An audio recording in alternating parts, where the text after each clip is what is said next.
Hi, this is Owen Undercuffler, and this is my presentation on the Columbian Exchange.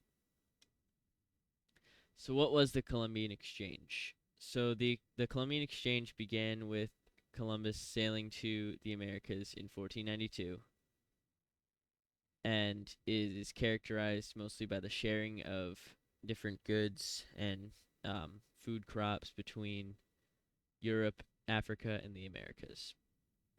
The Columbian Exchange was also the beginning of European contact with the Americas.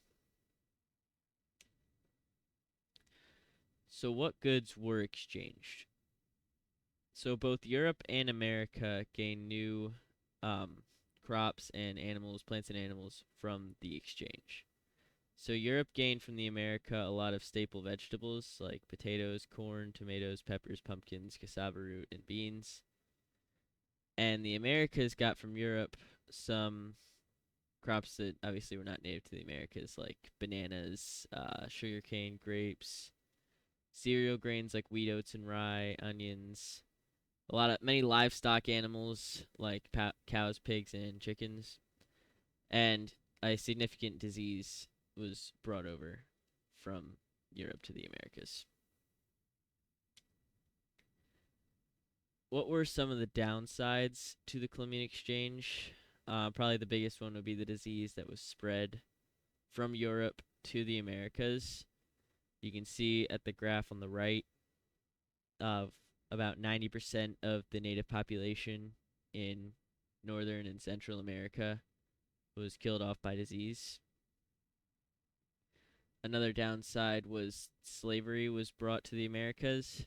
Obviously, we know it was prevalent in many European countries at the time, but it had just been introduced to the Americas, and 12 to 13 million Africans were enslaved and brought to the Americas to work on farms.